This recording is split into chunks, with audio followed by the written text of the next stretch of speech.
keeping you informed and engaged. Now more than ever. This is Sekulow. We want to hear from you. Share and post your comments or call 1-800-684-3110. And now your host, Jordan Sekulow. Folks, welcome to Sekulow. This is, again, a very important time of the year to give thanks. We have a lot to give thanks for at the American Center for Law and Justice, our international affiliates, all of our team here at the ACLJ, from the very top on down to the youngest person who may be the newest hire. We all are thankful to God. We're thankful to Christ because of you.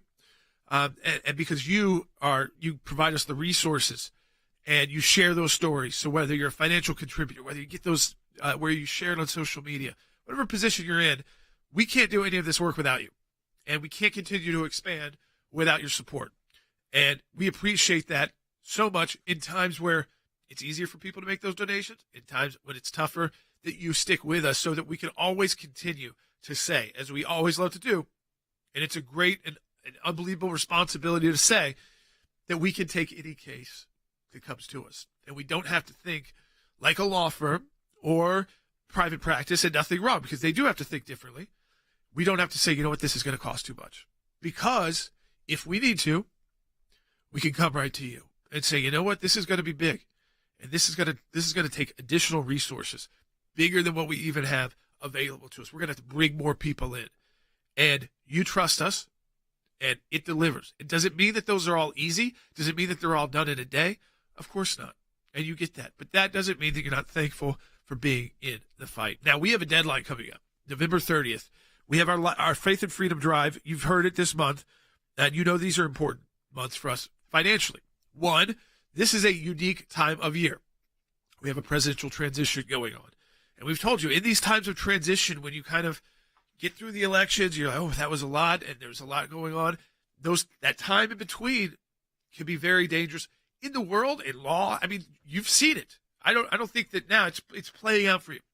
We understand that at the ACLJ, and so we're always prepared. There's also, you have to be able to kick right off into the new year. You can't be figuring out where you're going to be on January 1st. You need to know that today. You need to know what resources you have available. We want to make sure our team knows, whether it's the team that's going to be in Washington, D.C., whether it's the team overseas, whether it's our team in Israel, that knows they've got the resources, Pakistan. The list goes on. And you were great supporters. So we come to you directly when we need to, and these are key times. So if you donate, and the deadline is till November 30th at midnight, your donation's doubled. Just so you know what that means, because you hear different things. If you gave $25 to the ACLJ, it gets matched. So it unleashes donors who have said we'll match those donations that come through. So that $25 releases another $25. Effectively, it's like $50 to the ACLJ. But you're just having to make that $25 donation. Now, maybe you're listening saying, Jordan, I can give more than that. So your $100 becomes $200. Your $1,000 becomes $2,000. But also, your $10 becomes $20. So even if that $25 is too much. And right now, if you can't make that donation, that's okay. Share with your friends and family. There's social media. Share the broadcast. Share the shows. Share the petitions. It is all so important for us at the American Center for Law and Justice. Now, whether we are fighting because of the work in Israel, in a time of need where Israel is feeling pressure, not just pressure because of what happened more than a year ago, that day on October 7th, where we still are wearing the ribbon because there are still hostages, and yet their leaders are being treated as war criminals, actually, by the International Criminal Court, with warrants out for their arrest. But it's their people who are being held hostage, and some are American citizens who we still have not yet had returned or don't know if they're still alive. So we have a lot to be thankful for, and we also have to be thankful each day to wake up and continue this fight. And it's a great honor to do that. For our entire team, we give thanks to God, we give thanks to Christ, but we give thanks to you as well for trusting us with your resources. And if you can do that again this week, by November 30th, it's doubled, and that is huge for us and our entire team. Donate today at aclj.org. There's a lot to be thankful for and a lot coming up today on Sekulow.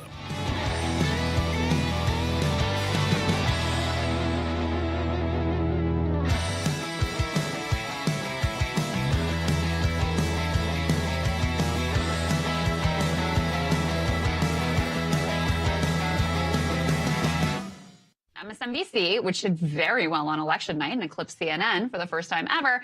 Now they have lost half of their viewers compared to this time last year. She had 54% of their viewers. I believe CNN also completely plummeted after Election Day. Joy Reid down 54.6%.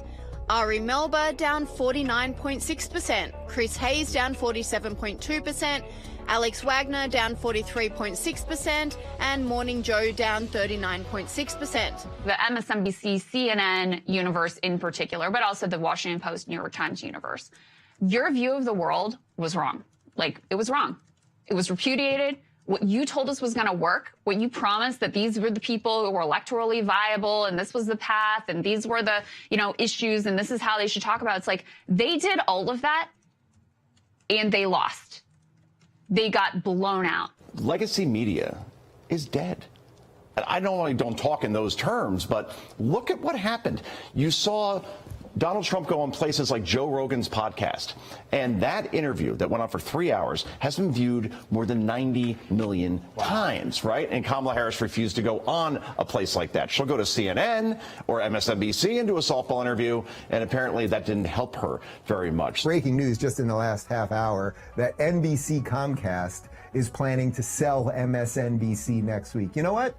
I'm going to buy it. I'll throw in, what are they selling it for? What if I bought MSNBC and then I made them all work with me and do Elon, that's hilarious. Elon should buy it. You told us that Donald Trump was an existential threat, and you did not act like it. You did not act like it. I mean, especially like Joe Scarborough. These people were running cover for Joe Biden and still trying to keep him in the race after that debate.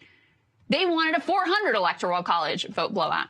So I think there's just a very justified loss of confidence, not only in those institutions, but in that worldview entirely.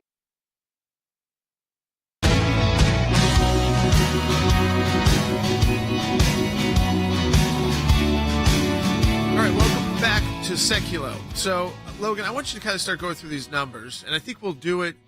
Should we do it like kind of should we play a Tulsi bite first? Kind of the idea that she is not a warmonger, this whole idea that she, from AOC, because I wanted to push back with direct. Yeah, pull up a good one, and we'll go to that in just a second here. Because from our show, and we've got lots of them. And then, guys, she's been on the show multiple times a week for the last year. Part of our team. And then, guys, let's actually pull a couple of them and tweet them back to AOC from the team at the ACLJ. Sure, this is actually a clip from our special we put out as the Afghan withdrawal was happening. So while that was going on, we decided to do a real-time documentary special series.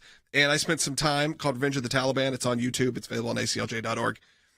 We were able to spend some time with Tulsi. It was actually one of the first things she ever did with us on camera. Take a look.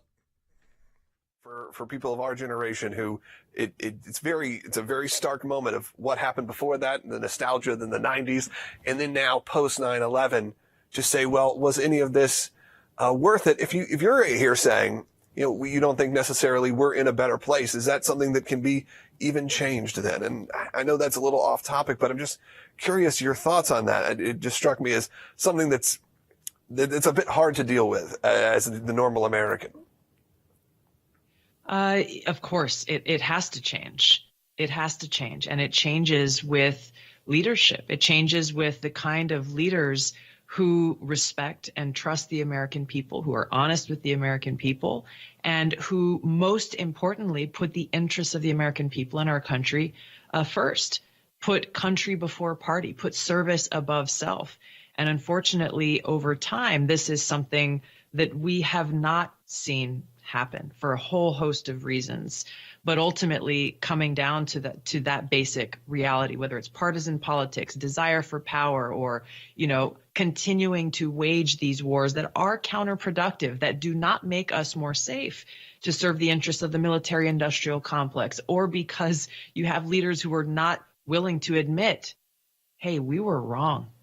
We screwed up, and we're going to get us back on track. As a country. Sure. Is that ultimately what it comes down to, is having that kind of leadership that the American people and our servicemen and women deserve. Yeah, and she was in that special, obviously going really specific on the military-industrial complex, kind of the person who made that a mainstream term to start using. I feel like I didn't hear it that much until you start hearing it from Tulsi. But like you said, at the same time, we have seen sort of the move in the media. As I said, it was one of the more popular posts I've ever done. Was just posting a picture of Tulsi saying congratulations. But we know what's happening right now. MSNBC has lost a remarkable amount of numbers. It's really a shocking Shocking amount. It is for the liberal tiers over at MSNBC. Yeah, I mean, you have a noticeable drop. Let's see, MSNBC total daily viewers is down 16% and 57% during prime time in the key demographic. That means all their shows had the smallest audience of the year last Friday. They've had the entire year. How small? Do they have the numbers hundreds of thousands? I think they said to Fox MSNBC News. averaged during the month of October, because they had a big October, had about 1.1 million viewers during the month of October, but plummeted to an average of 736,000 on Wednesday, Thursday, and Friday. Again, 31% drop, as Fox News had a bump of over 61%. 61% over the same period. So it wasn't that people were uninterested, but I do think you probably have a moment of people going, the left saying, I'm not watching this anymore. I'm turning this off. I'm sad and depressed. And then maybe for the first time in a while, you've had conservatives feel like that they were now the winning party here, and let's see what happens. I mean, I'm following it more now than I was a year ago, or I was even a month ago. Now that we're seeing all the nominations and all the picks, it's a lot more fun. Well, it's fun. Yeah, it's more interesting again to watch, because it's not just about beating someone. It's not just the campaign. And I told you, this is when, if you enjoy politics, this is really the second phase of politics, which is the more, I think, the real behind the scenes work, and also what you're seeing above, like who's getting the nomination, do they make it to confirmation, the senators, the House. The fact that we still have votes going on is insane to me, by the way. I mean, this is America, and we still, of course, for the Democrats, they want these votes to keep on going. I mean, MSNBC's ratings, so you have an idea. Yeah, year to date have fallen 51%. Fox in that same time period, 58% rise in ratings. MSNBC is on the chopping block. I would not be surprised. So MSNBC has lost more than half their their audience. I have actually said, and we've talked with Rick about this, that as someone who uses what you'd say, I guess, NBC, Universal, Xfinity, Comcast products regularly, or does that MSNBC is this weird piece of their business that I never quite understood. I understand having a news division. I don't understand having like the leftist mouthpiece news division, when most of their business is feature films for families, a lot of it, theme parks, hotels. I've worked with them many times. There's some great people who work for NBC Universal and work for Comcast.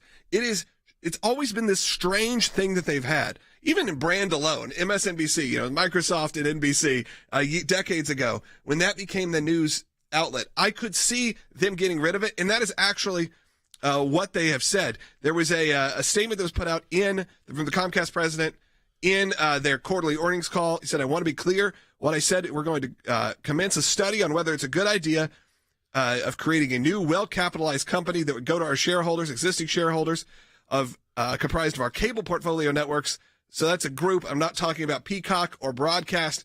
Essentially, all they're talking about is maybe, I guess you could put USA in there as well, but some of their cable outlets that I'm sure are not doing as well as they once did. There's also breaking news that Chris Wallace has resigned. Resigned. Chris Wallace has resigned from CNN. So that is breaking news as we're on the air right now. Did he resign because was his contract coming to an end, or do you think? I think he's probably going to get cut, and they decided, let's see, they report Mad Week he left because they wanted to slash his $8 million salary. So they went to renegotiate. They went to go renegotiate. A guy who ended up doing a web show for them. Yeah, I mean, he did come back. He did have his own series, I think, on there, right? Chris Wallace? Yeah, he did. But when was it? Was it a wannabe Sunday show? No one watches that. He also listed his Washington, D.C. home today. So he's taken off. No, it's about time. Also, I mean, this guy, not a nice personality, I'll say. No, well, he's another character in that sort of news world who is not liked by anyone, really, either side. And I think when you have that, you have no respect on either side. He thinks he's a genius and he's the only one that's ever right, and it doesn't matter if you're Republican or Democrat. But of course, you have to make these decisions in the world. He just asks, if you pick from this, it's just, again, he jumped on a sinking ship because he didn't have another ship to jump on. Yeah, I mean, why not take the money? Who cares? I mean, it's a good chunk of cash to have for a few years there. Yeah, but I can't believe they paid him that much to begin with when he was already just floating out there. You would think he could have paid half of that. CNN, you started going through the payments. You won't believe it. $20 million to Anderson Cooper. How many people are watching that show?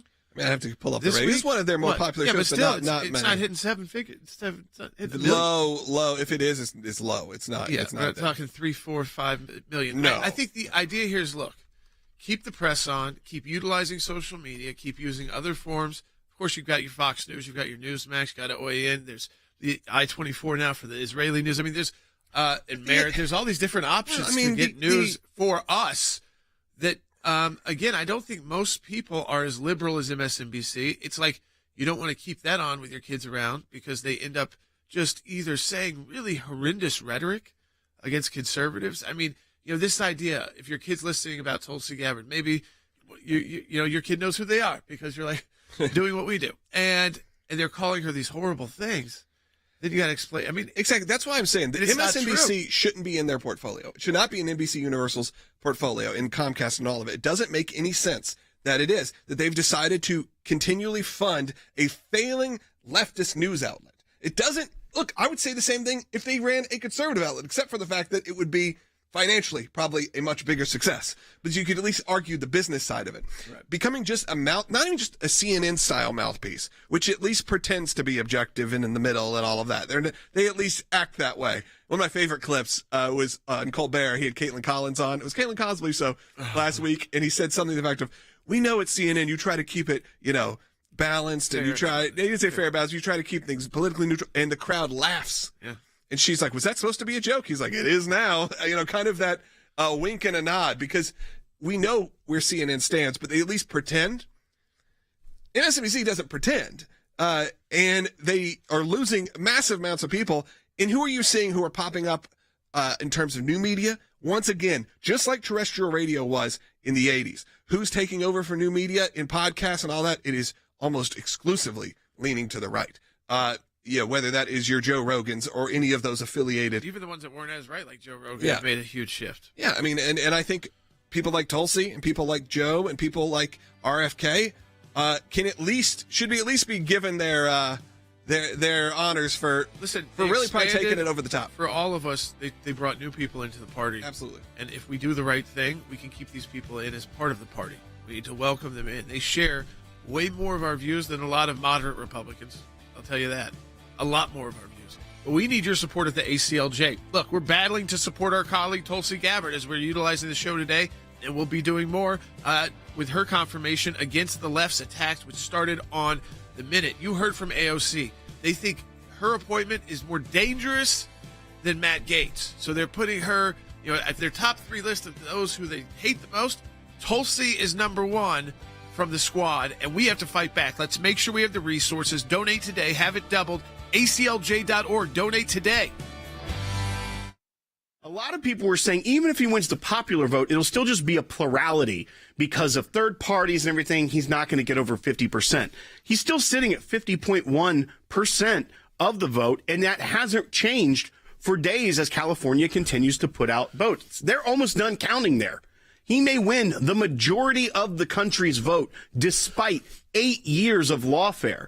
What's Adam Schiff going to say? Read this report that the special counsel put out. Look at all this bad stuff. It's like nobody cared. No. He was leaking. The FBI was staging photographs at the raid at Mar-a-Lago before Jack Smith was even there. It didn't work. Let it go and get back to focusing on America. What they'll try to seize on, I don't think it'll be successful either, because, again, the American people have heard President Trump, and he's talked about this, and those around him, is moves he might make, Harry, for those who have been detained for January 6th, from anyone who's had actions taken against them, from Rudy Giuliani with all these seizures of property, to those who have been in prison now for years because of, again, something that, again, was illegal, but usually doesn't come with a 20-year prison sentence.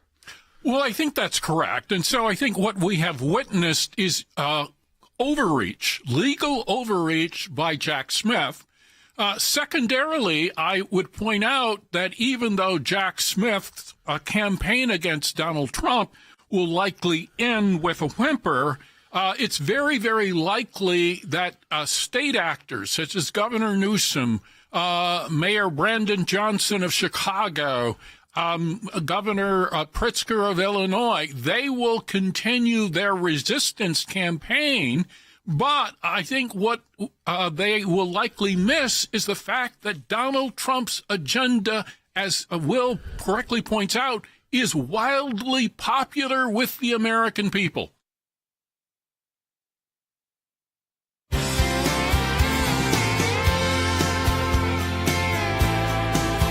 right, welcome back to Sekulow. So as we said, AOC says that Tulsi Gabbard's nomination to Director of National Intelligence is the most dangerous nomination so far. She says even more dangerous than Matt Gaetz as Attorney General. Now, it's funny. They all act like they dislike Matt Gaetz, but he's always cozying up with her because they're both kind of rebel rousers in Congress. So I think it would have been, again, they don't like Tulsi once. She was a very effective Democrat who then when she ran for president, she's the one who really, they kept playing it throughout this campaign, took down Harris. She took down Harris to where Harris did not even make it to any of the actual votes in that Democrat primary.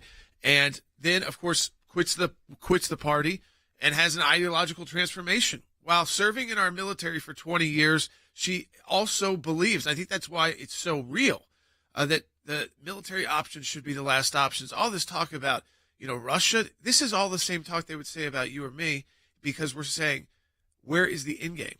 We understand why it was bad that Russia invaded, and we needed to help, and the international community did, to put a stop to it.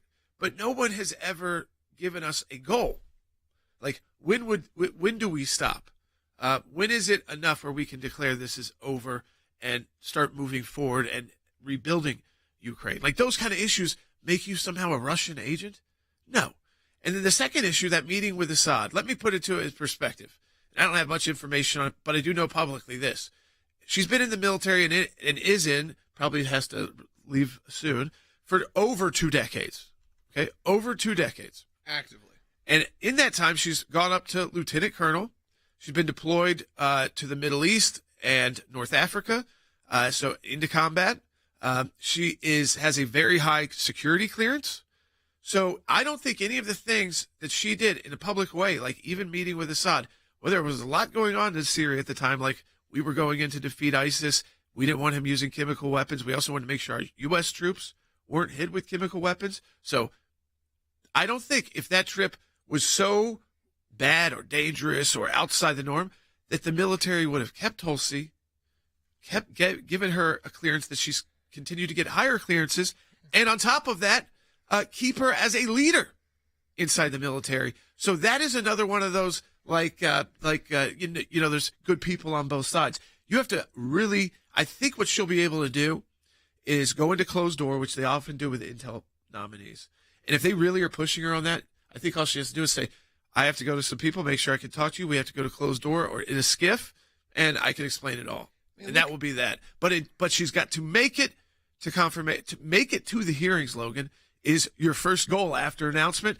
And so I want all of our folks out there to know they are playing a part to get Tulsi Gabbard into a position so that you as an American aren't going to be spied on unconstitutionally, which is what Rick Grinnell was doing when he was at DNI and is what Tulsi Gabbard will continue to do, protecting your rights while still defending the country by using and getting and receiving the best intelligence possible to brief the president with the best information possible so he can make decisions. But on the top of her list is that she won't be briefing him about how they're spying on Americans and violating our constitutional rights. So I think all of us can get behind that, and you would think the left would, except they're no longer the party of freedom, liberty, and free speech. Now, this takes resources. You know those hearings. You've seen them on TV. But you already see how the attacks start now.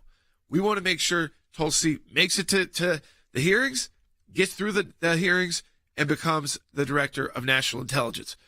None of this is a given until the final vote is in and you're taking the oath.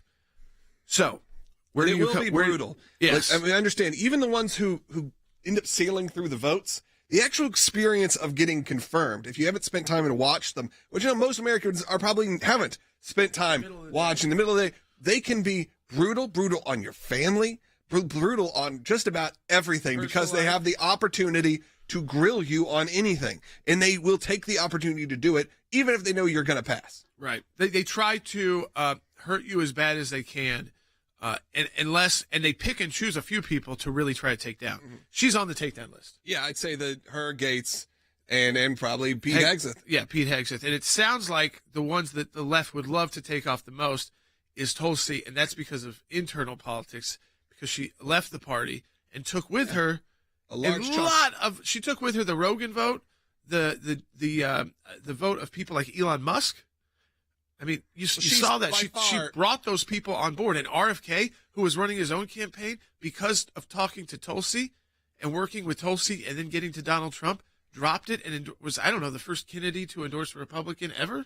It was probably the most effective move of votes that probably has happened in terms of this group. Well, I remember talking about it here, and I said we've got to get Tulsi as part of our team. Yeah, when she was available, once she had announced that. Look, I think there was a large conversation happening when she ran against Trump. Remember, a lot of people going, "Well, I'm voting for Trump, but if he wasn't the candidate, I would be voting for Tulsi. That they'd be voting for a Democrat that you'd vote for." She's good on life.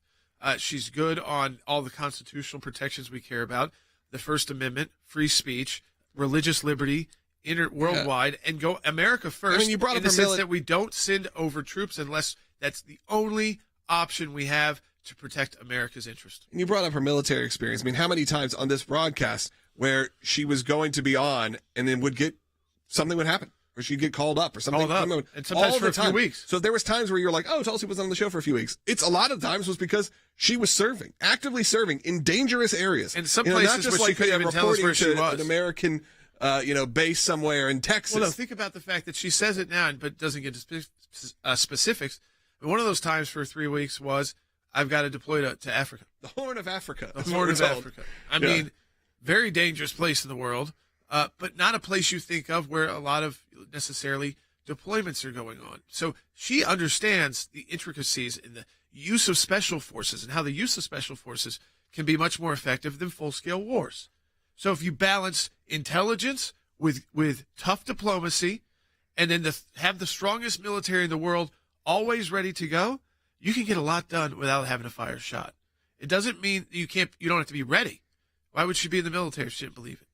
So keep working with us on this, because I do believe, I mean, we'll see how the schedule comes out, because they will all go through the individual, like the Intel committee will, of course, be the first committee to hear from Tulsi before it goes to the full Senate for a vote. So we're going to, again, keep updating you on that. We really want to get behind it with our Faith and Freedom Drive. Let's get an ACLJ colleague. One is about to swear in as the Attorney General of West Virginia, and he's going to be able to hold bureaucracies to account and help in what President Trump is trying to do in Washington, D.C. You know how much West Virginia has to deal with the EPA and these environmental issues, just trying to make sure people have good and fair jobs there. And so we've got an ACLJ alumni there, and he's won, so he'll be taking the oath as AG. We're going to work closely with. And then we've got an ACLJ alumni who is about to become a cabinet member, first time in their life. Yeah, it's pretty wild, and it's incredible. And it's thanks to everyone who supports the work here at the ACLJ. We're going to fight for them for sure. So I want you to support the work of the ACLJ as well. We're going into the second half hour of the broadcast. If you don't get it, find it broadcasting live or later on the podcast on aclj.org, wherever you get your podcast, YouTube, Rumble. But right now, we are in the middle of our Faith and Freedom Drive for the month of November. And I encourage you, if you want to make sure that we are there to help support these people and support your values, this is a very critical time of the year for us, and we need your support. We've launched the Faith and Freedom Drive once again to equip us with the resources we need for all of these monumental battles that are ahead. Have your gift doubled today. Go to aclj.org. Right now, scan the QR code. The fight isn't over. Even if the election is over, these fights continue on. aclj.org. We'll be right back with second half hour, and Rick Rennell joining us.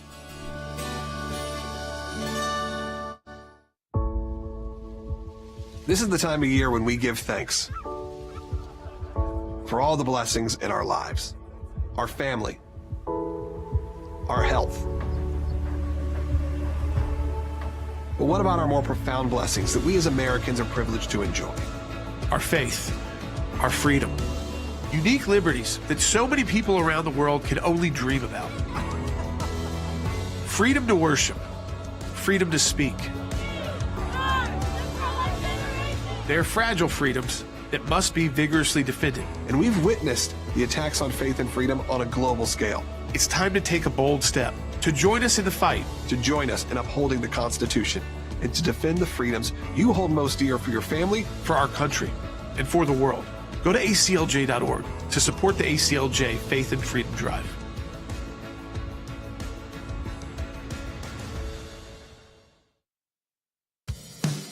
Keeping you informed and engaged. Now more than ever. This is Sekulow. And now your host, Jordan Sekulow. All right, folks, welcome back to Sekulow. We are taking your calls. I want to do that. And, folks, if you want to talk to us on air, Rick Renell is joining us next. And then we will have a segment, again, where we want to take your thoughts, your calls. What do you think about the current nominations? What do you think should be priority one for President Trump? And, of course, we know there's some legal news to report as well out of the Trump world from Jack Smith, so we can get to that. But I want to take your calls to 1-800-684-3110 and hear kind of from you now that you've had more than a week to digest the victory and start seeing some of the nominees that are being put forward by President Trump. And a question on that goes to line one. Tony in New York, welcome to Sekulow. You're on the air. Hi, long-time listener and a champion. That's awesome. Thank you, Tony. I just have to ask about Mike Pompeo. I've listened to him as a team member of the ACLJ. Yep. So impressed with his loyalty, his insight, his wisdom, his calm demeanor.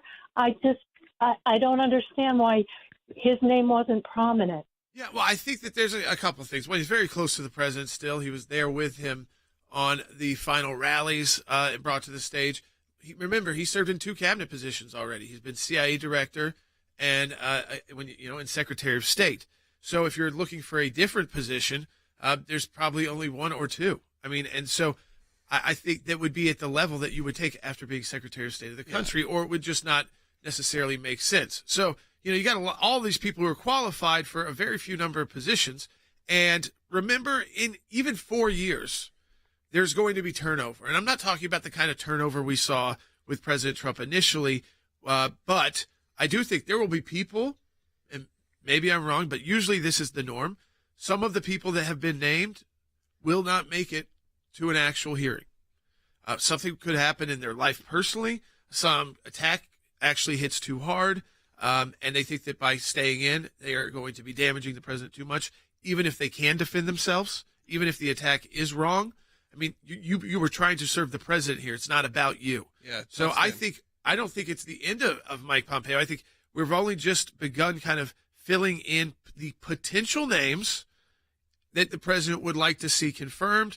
The Oppo people are now out in full force trying to take them down. And you know that when it comes to Mike Pompeo, they don't have to worry about those issues, but it does have to be the right fit. He is extremely loyal to President Trump, as he is to the ACLJ. I respect that as well. And again, I think for a lot of these folks, we don't know exactly the full makeup of this cabinet. And think about some of the good people that came through in the second round of the Trump picks, which were actually the rounds where people like Pompeo got elevated to Secretary of State, where people like Rick Renell got elevated to a cabinet member as Director of National Intelligence. So that was not the first round. It was the second round. A lot happens in these 4 years, so I would not take their name out of that mix whatsoever at this point in time. Folks, again, you're about to hear from Rick Renell, who was been a top advisor on the Trump campaign, was with everywhere, has worked with us at the ACLJ, has been, again, ambassador to Germany. He's also been acting director of national intelligence. And so to have him on, so we're bringing folks to you who've worked on the inside with President Trump on some of the most important issues, like as Secretary of State, Director of National Intelligence, and with Germany, very important because of the gas deals with Russia affecting all of those situations as well. So being able to bring that to you continually while we see this kind of fill in is unique to the ACLJ as well, because of the teams we've been able to build. And Logan, that's because of the finances, the contributions people have given. And I know I've talked to a lot of them about how we prepare for the battles that are coming up in January with the funds we receive now and those in between. But it's also how we prepare to bring on new members to this team too, to keep this show. We're gonna lose at least one voice. Yeah, well, we are the media now, so we need your help. We need your support. We're not funded by major sponsors or anything like that. It's all from support from people like you.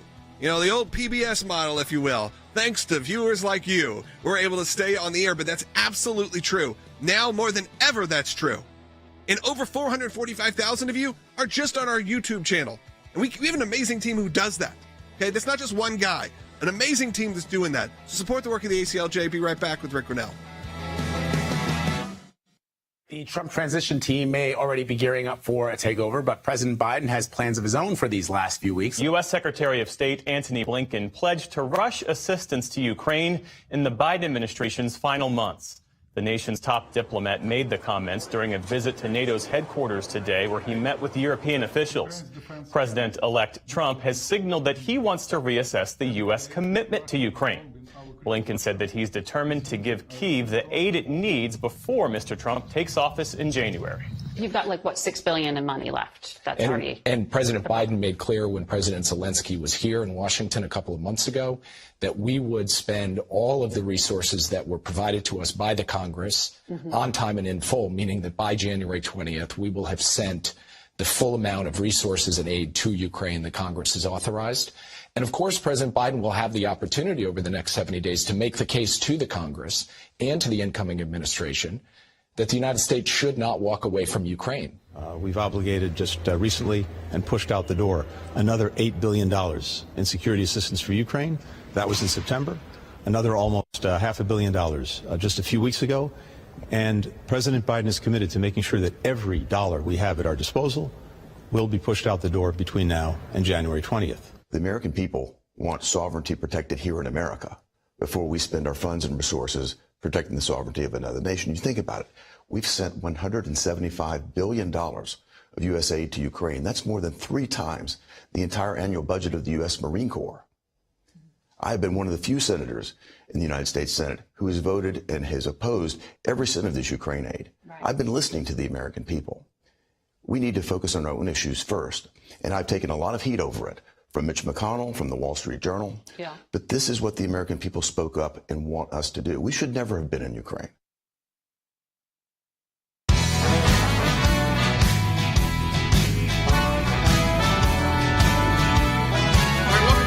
Sekulow. We are joined now by our senior advisor, Rick Grinnell, former director of national intelligence and ambassador to Germany. And Rick, right off the bat, a big thank you to you. We were, of course, as you were kind of taking us around the country on this show, to all of the places you were campaigning and working to see President Trump and J.D. Vance get elected, going into communities that Republicans had not gone into before, like in Dearborn, Michigan. And going to the Islamic communities, going to just places where Hispanic communities, places that Republicans in the past thought we just have no chance of getting those votes. And I think, Rick, because there are folks like you who are ready to go to the places that we're told, oh, those are no-go zones for Republicans, that didn't scare you. You went right in, and lo and behold, we see these vote totals that are just gigantic. So a big thank you from all of us at the ACLJ and the team here, but also I know from all of our listeners, Rick. Well, thank you for that. It was actually a much easier task because of Donald Trump. You know, President Trump is somebody who made very clear he wanted peace and he didn't want to fund Iran. And those are 2 very important issues that I think Jews and Arabs and Muslims and Christians are all in agreement on. You know, the fact that peace is popular shouldn't surprise anyone, even in Washington, D.C. And so President Trump made the opening, and it was, something that we just jumped on and went in and really saw a lot of progress on. Yeah, I think that you talked about the idea, too, because of this threat of Iran. And I think a lot of people, and of course what Hamas did, and a lot of people think, oh, well, then that must be the Muslim world supports this because they saw these protests in America. There were a lot of times the majority of the people in them, it might have been some Muslims there, but the majority was like white college kids or white kids with just a lot of privilege to be able to spend their time protesting on another country's, issue, had no idea what they were waving flags of. But we saw those protests. So you feel like, there's no way to get into that community. And then you realize, wait, the people here in the United States who are practicing maybe Shia Muslims, who are Persian, they left Iran because of the same reasons Iran is a threat to the world right now, Rick. I mean, so it makes sense that they don't want to see that country that used to be their home, that regime be more empowered, get more money, or be bought off with a nuclear technology. Quite the opposite. And then to the rest of the Arab world, Iran, uses proxies to attack them. Yeah, and this is one of the things that I think American media have really missed, is just how unpopular Iran is in the Middle East, in its own neighborhood. People know that this is a radical regime that has funded terrorism, whether it's in Yemen, whether it's in Lebanon, whether it's in Israel, or even in Europe in some instances. So we are clear-eyed from our side, but the media has been very slow to understand that when Donald Trump wants to squeeze and bankrupt the mullahs in Tehran, the radical regime in Iran, that is a popular opinion in Cairo, in Beirut, and in Ankara, all over the Middle East. Countries recognize that Iran is not a good player in the region and has been someone who has tried to destabilize the region. Yeah, absolutely, Rick. And I've been watching a lot of social media reaction, and it is, as Jordan said, people that don't know what they're talking about. I saw one influencer post this whole thing, and I sent it to one of our producers because it's just her nails were, acrylic nails painted though in the Palestinian flags, and Hamas is like, you don't even know what you're dealing with here, that you think that is even appropriate for that community. I mean, it's wild. But President Trump made a statement just yesterday, actually, specifically about the college campus issues with anti-Semitism and what he's going to do on day one. And I thought this was a pretty powerful statement, and I think he's right. And here's what I will do to defeat anti-Semitism and defend our Jewish citizens in America. My first week back in the Oval Office, my administration will inform every college president that if you do not end anti-Semitic propaganda, they will lose their accreditation and federal taxpayer support. Truth is, you don't have to do much after that. When you do that, it's going to work miracles. Please sit down. We will not subsidize the creation of terrorist sympathizers, and we're not going to do it certainly on American soil. We're not going to do it anywhere. Next, I will inform every educational institution in our land that if they permit violence, harassment, or threats against Jewish students, the schools will be held accountable for violations of the civil rights law. Very important. Jewish Americans must have equal protection under the law. They're going to get it. At the same time, my administration will move swiftly to restore safety for Jewish students and Jewish people on American streets. Rick, this is what people voted for. When you see the what ended up being pretty much a landslide victory for President Trump, it is exactly these kind of moments. It's this kind of person that we want making these statements. And really, what we know about President Trump, probably putting the feet to the fire for it. Yeah, look, I think one of the things that President Trump learned when speaking to Arabs and Muslims in Dearborn and Detroit and the larger state of Michigan is that the Arabs and the Muslims, they don't like Hamas either. And Hamas has really ruined so much of the progress that they were trying to make. And they have been the victims of Hamas and bad leadership. And so there is this very real situation where Donald Trump has been able to articulate the peace argument and the protection of, peace and making sure that we're listening to all of the various groups that want peace and then implementing peace. Peace is popular. And the president has been able to grab that and authentically talk about protection of individuals and really forging peace. Now, you contrast that with how the Democrats have really been schizophrenic. They were running different commercials in Dearborn that they were and in Jewish areas of Philadelphia. And they were caught on delivering two different messages. Donald Trump didn't deliver two different messages. He had one message towards everyone, and it turned out to be a really popular message. Lastly, I'll just say people recognize that Donald Trump has the ability to bring people together, whether it's in Ukraine, with Russia or it's in Israel and Gaza, there is an ability for him to bring people into a room and demand that they speak, that they work out a peaceful settlement, not imposed from the outside, but that the parties themselves are put in a room and told, we're going to have peace and we're going to work this out, and so let's start talking. The United States is the only country that can do that, and Donald Trump is the only person that can actually credibly do that for the United States. Rick, I wanted to get to your comments on this. This was Tony Blinken. He's talking about their plans on Ukraine in these last 65 days they have before they leave office. Take a listen. As we're working to make sure that Ukraine has what it needs to effectively defend itself, the United States continues to step up.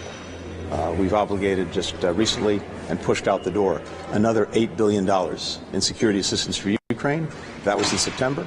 Another almost $500 million just a few weeks ago. And President Biden is committed to making sure that every dollar we have at our disposal will be pushed out the door between now and January 20th. I mean, Rick, what he's missing there is he didn't say that, and by doing that, the conflict will be over or nearly over, and we're trying to assist, help the incoming administration put an end to this. No, they are going to funnel American taxpayer dollars as much as they can in between this time so that the war begins raging even harder when President Trump takes office. And they are still to this day brag about the funding and yet have no way of defining what is victory, what is the end game here. What are they actually looking for? Well, look, I'm sitting here listening to Anthony Blinken, and it's so outrageous because he's a diplomat. He's not the Pentagon. He's not the Secretary of Defense. He should be talking about demanding peace agreements. Shouldn't be talking like a Pentagon official. And this is the problem that I think, Joe Biden has had for 4 years. He hasn't been able to pick up the phone and talk to Vladimir Putin. It's been more than 3.5 years, and they haven't even spoken. How are you going to get to peace if you don't speak to the two parties that are involved? That's been the problem all along. You can't just fund war and expect peace. Rick, as always, we appreciate that insight into all those very different issues, for joining us, and for, again, you're going to help us too throughout this process. Absolutely. Hey, phone lines are open right now, and I'd love to hear from you in the next segment. We try to take as many calls as we can in the final segment because your voice is just as important as anyone else's you've heard today. Give us a call, 1-800-684-3110. If you're watching on YouTube, make sure you're subscribing. Same with on Rumble. But while you're at it, give me a call. I'd love to hear from you on these topics, 1-800-684-3110. We'll be right back.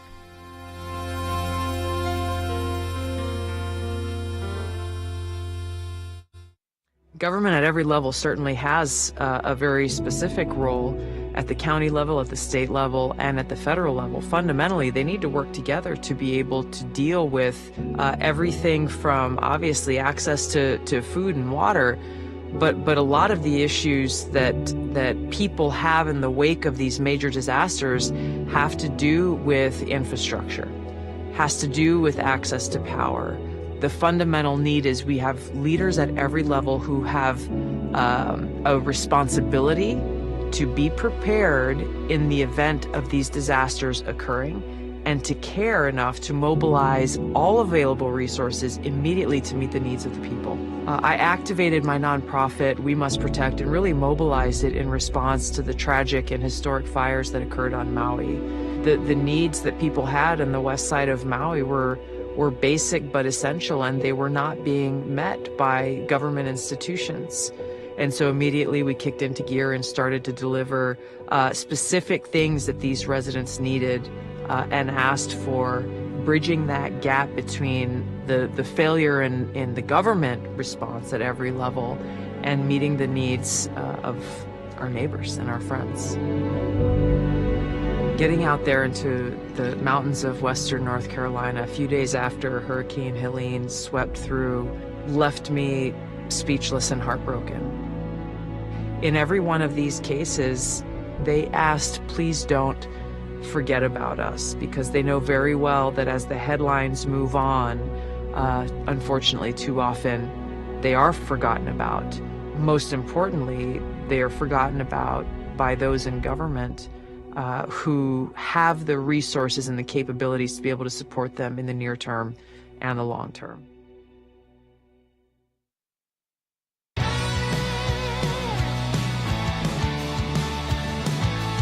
All right, folks, let me encourage you to support the work of the ACLJ. Again, we are in a critical time. We don't do this often, but we got through the election. We knew that there were going to be election issues. We assisted individuals. I'm glad our team was able to so quickly provide that election hotline so the ACLJ could make sure people's votes were being counted correctly, received correctly, and to provide that. I'm also glad that we didn't have to go into court yet across the country to put votes to a stop. Now, there's some states that are still counting votes in these congressional races, and even that Senate race in Pennsylvania, where you're kind of like, okay, what is going on here? We've been in contact with the groups watching that closely, and if we're needed, we're ready to go. We also want to be ready for, as we go into already, these confirmation battles, especially those of our friends. So those resources, plus the fact that not only are we battling to support our colleague like Tulsi Gabbard, and there could be more coming, we're battling the deep state in 18 lawsuits. 18 lawsuits, including a FOIA on the Quiet Skies TSA targeting of Tulsi and defending those whistleblowers. Remember, many of them, even those that we've won in court, are still waiting to actually get their check back and their back pay and their security clearance restored. So we're fighting on that issue. We have to be ready to go because the confirmation battles, Logan, are going to be very tough. And I think the Democrats are going to make, even though they don't have either majority, they're going to try and make this extremely difficult for President Trump, like they did the first 4 years. And that means not just the elected Democrats, but all those bureaucrats in these agencies. That's why we got to get people confirmed fast and their staff, because they use those times to try and take down the initial leaders the president has chosen, even those who get confirmed. Think about how they almost took Ben Carson down because they came to him saying that he needed to remodel his office. Instead of saying you could if you want, he said it was like he had to pick. And then they tried to take him down for that because he bought some new offices for a Secretary of State in the United States ceremonial office. Like, that's such a horrible thing. Remember what they did to Jeff Sessions immediately. They said, well, you've met with a Russian ambassador as a U.S. senator, so you can't oversee an investigation, which, by the way, was made totally bogus off this dossier. You must recuse yourself. That's what he was told by the Department of Justice and told by the political class on the left. He does. And what comes from that? 4 years of the persecution of Donald Trump without any prosecution of Donald Trump. And, of course, we did the Mueller, we did impeachment. They even impeached him, remember, when he was out of office. And then look at all the court cases, six criminal cases brought against him in those 4 years he was out of office, none of which prevented him from getting to the presidency. So you know what people think of our justice system right now and our legal system? Not highly. So we want to restore that, because part about making America great again, Logan, is making our justice system great again. We work in that area, so it's so important for you today to donate during our Faith and Freedom Drive. You double your impact, your donation, Logan. And this is because we now have an opportunity to assist this administration. And you sometimes are busier in suing the federal government when your friends are in charge, because the federal government is coming so hard after them to finally get people's faith restored in our agencies like the FBI and Department of Justice and U.S. attorneys and courts, and also the election. People need to have that basic faith, Logan, and they feel like their government is at least trying their best to make as many Americans' life better as they can through their policies, not just doing it because of ideological purposes or big companies saying it would be great if you did this and don't do that. And so that is why we need that support, because the outside battle is actually who brings in the most war against our people will also be from the outside groups. Yeah, absolutely. It's a time we got to fill the coffers again. And I'm curious for you, and yes, obviously support the work of the ACLJ. Go to aclj.org. Your gifts are doubled, tax deductible. Do it right now. Faith and Freedom Drive. it's happening right now. We're right in the middle of it. We really could use your support. Your gifts again are doubled. Really going to that. I mean, that's where we're going to be. Well, doing. I was going to ask you. So you have the confirmation process coming, and a lot of people will probably look at it and go, "Oh, well, if you're kind of following very basically, you're like, well, Republicans have control of everything. Why is that?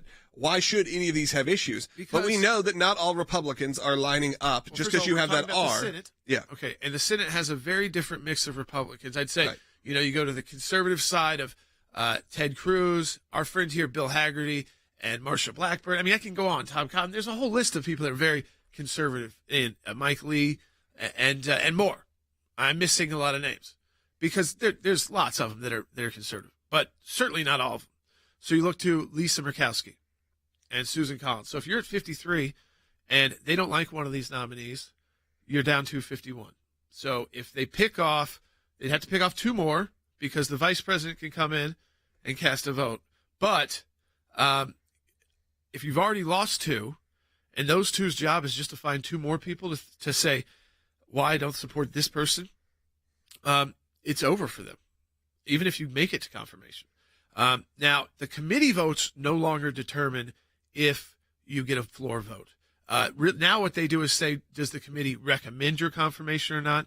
The Democrats are not going to help any of these people get confirmed unless it's maybe one or two that basically everyone is supporting, and then you may get a few no votes. Most of these will be right on the line, partisan votes, and there will be Republicans who will at least threaten that they will not support someone. And if there's enough of serious threatening, then sometimes those nominees pull themselves out of the process rather than take up more time if they feel that they don't have an opportunity because they know they care about the country, that all of that time spent is leaving that department open and run by liberal bureaucrats trying to undermine President Trump. So this is all about all of these big positions that we talk about. They have one goal: serving Americans and carrying out the policies of the president. Those agencies are not going to carry out the policies of the president until they have the president's people in. I guarantee you that. They'll put every roadblock possible.